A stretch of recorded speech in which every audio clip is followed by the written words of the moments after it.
Children, today we will understand the poem on Killing a Tree by Jeev Patel. The poet sensitizes the reader and highlights the fact that trees are living things. He equates trees with humans to convey that trees should not be cut because destroying trees is just like killing a human being. A tree does not die by merely cutting because it regrows from where it is cut. If it has to be destroyed, then it has to be uprooted.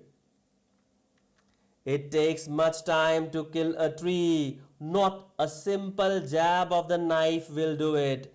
It has grown, slowly consuming the earth, rising out of it, feeding upon its crust, absorbing years of sunlight, air, water, and out of its leprous hide, sprouting leaves. A simple cut does not destroy a tree. A tree grows gradually. It is rooted in the soil. A plant takes nutrition from the soil to grow into a big tree. The tree is firmly bound with the soil.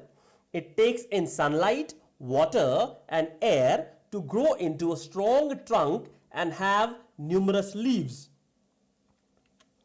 So hack and chop, but this alone won't do it. Not so much pain will do it.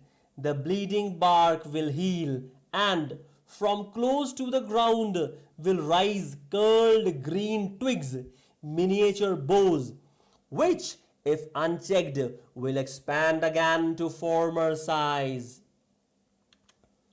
Humans cut and chop the bark of trees into many pieces, but that is not sufficient to destroy the tree. The point of the tree which gets cut gives out sap, just like a human being bleeds.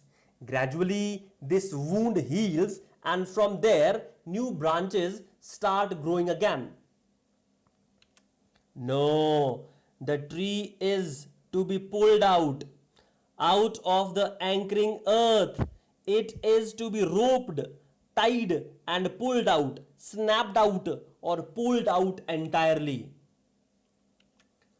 Out from the earth cave, and the strength of the tree exposed, the source white and wet, the most sensitive, hidden for years inside the earth. The poet says that in order to kill the tree, it has to be uprooted. One has to separate the tree from the earth which supports it. The roots of the tree bind the tree with the soil in the pit of the earth. From there, the most sensitive and hidden part of the tree, the roots, have to be detached.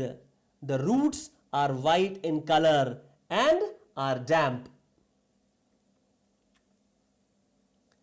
Then the matter of scorching and choking in sun and air, browning, hardening, twisting, withering, and then it is done.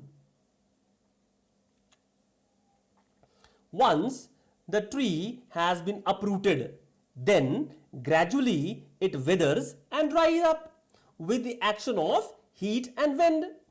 The trunk will become brown, twist, and will harden. Finally, the tree will die this way.